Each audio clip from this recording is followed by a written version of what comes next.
Salam saudara-saudara yang terkasih dalam Tuhan. Mari kita baca satu bagian firman Tuhan yang terambil dari 1 Korintus pasal 1 ayat 11 dan ayatnya yang ke-12. Bunyinya demikian. Sebab saudara-saudaraku, aku telah diberitahukan oleh orang-orang dari keluarga Chloe tentang kamu bahwa ada perselisihan di antara kamu.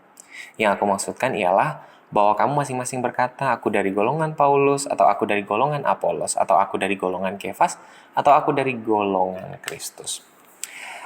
Tak dapat dipungkiri, sebagai anak-anak Tuhan di zaman ini, kita masih bergumul tentang peristiwa-peristiwa di mana ada begitu banyak orang mengkultuskan hamba Tuhan. Poin sederhananya adalah seperti ini, sebagai contoh. Bahwa ada ketika hamba Tuhan mengambil satu minyak urapan dan dibagikan kepada orang tertentu menjadikan itu jimat. Karena ini diberikan oleh hamba Tuhan A, yang dia percayai kalau hamba Tuhan A itu mungkin sesakti itu, sehingga lewat minyak urapan bisa sangat memberkati. Saya pengen beribadah di gereja A, karena di gereja A ada hamba Tuhan ini yang ketika dia melakukan mujizat, itu pasti juga akan bisa saya terima. Pengkultusan hamba Tuhan seperti ini udah sangat biasa di zaman sekarang ini.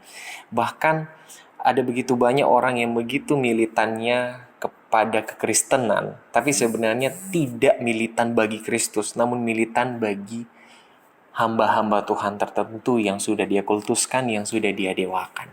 Persoalannya di sini kenapa? Apakah mungkin bahwa ada hamba Tuhan tertentu yang memang mengklaim diri hamba Tuhan, tetapi sebenarnya justru bukan membawa orang kepada Kristus, tetapi membawa orang untuk mengikuti dirinya sendiri dan bukan untuk menjadi murid Kristus.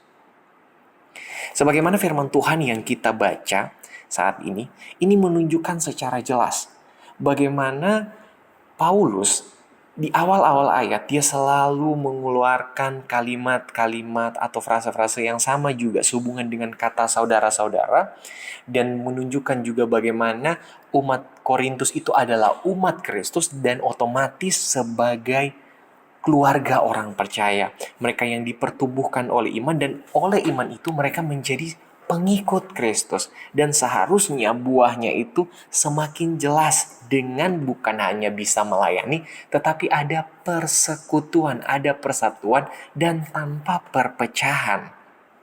Makanya Paulus berkata di ayat 10, supaya kamu seia sekata dan jangan ada perpecahan di antara kamu. Tetapi sebaliknya supaya kamu erat bersatu. Karena erat bersatu ini menggambarkan satu persekutuan umat yang percaya kepada satu Allah yang benar, kepada satu juru selamat yang benar, yang menyelamatkan mereka dan mempersatukan mereka menjadi anak-anak Allah, sehingga mereka dapat dikatakan sebagai saudara. Tetapi hal itu sebenarnya tidak benar-benar dihidupi oleh orang-orang Korintus. Mereka justru yang telah percaya, tetapi mereka sendiri terpecah-pecah karena mulai menggolong-golongkan diri. Ada yang menjadi pengikut Paulus, ada yang menjadi pengikut Apolos, ada yang menjadi pengikut Kefas, atau ada yang menggolongkan diri sebagai pengikut Kristus. Mereka lupa bahwa mereka semua, siapapun pengajarnya, siapapun orang-orang yang menjadi pemimpin rohani mereka, itu adalah orang-orang yang mengarahkan mereka sendiri kepada Kristus. Saudara-saudara sekalian, saya percaya Apolos, Paulus, Kefas itu adalah orang-orang yang mengarahkan sungguh-sungguh orang-orang jemaat untuk bisa mengikut Kristus. Namun di sini pun masih menunjukkan miskomunikasi. Masih menunjukkan bahwa ada salah tangkap di dalam pengajaran. Jemaat keliru di dalam menanggapi. Sehingga keterkaguman mereka kepada sosok-sosok atau figur-figur rohaniawan yang dipakai Tuhan secara luar biasa membuat mereka justru lebih dominan menjadi pengikut setia dari golongan atau menggolong-golongkan diri sebagai pengikut rasul-rasul daripada sebagai pengikut Kristus. Nah, apalagi sekarang, di zaman sekarang, ketika hamba Tuhan tidak lagi mengarahkan orang untuk sungguh-sungguh berorientasi menjadi pengikut Kristus, maka hamba Tuhan sedang menciptakan banyak pengikut pribadi. Dengan demikian, maka ada begitu banyak orang berkumpul di gereja, tetapi tanpa Kristus, karena mereka telah memiliki Tuhan yang baru, yaitu orang yang mengklaim diri sebagai hamba Tuhan. Dan ini menjadi kesempatan yang baik bagi hamba-hamba Tuhan palsu untuk semakin banyak membuat pengikut. Dan dengan demikian juga kita harus belajar sebagai jemaat, kita harus kritis di dalam setiap pengajaran. Kita harus sungguh-sungguh bahwa kita ketika beribadah, ketika kita memuliakan Tuhan, kita sedang diarahkan untuk mengikut Kristus. Dan kita perlu mengevaluasi setiap ajaran, setiap pembicaraan, setiap apa yang disampaikan oleh hamba Tuhan. Apakah penyampaian-penyampaian ini membuat saya untuk mengikuti Kristus atau mengikuti hamba Tuhan?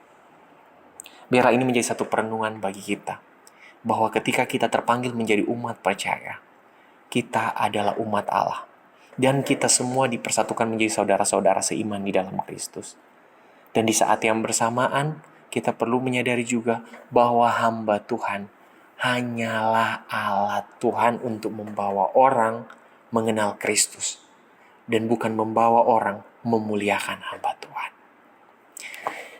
Tuhan Yesus memberkati kita semua dan kita berdoa. Tuhan, terima kasih. Kiranya kami boleh hidup dan bertumbuh lewat kebenaran firman-Mu. Kami boleh dipersatukan di dalam Kristus, dan Kristuslah yang menjadi alasan kami beribadah, dan nama-Mu lah yang selalu kami muliakan. Sehingga tidak ada yang lain yang kami dewakan selain Engkau, Juru Selamat kami, yang kami agungkan. Amin.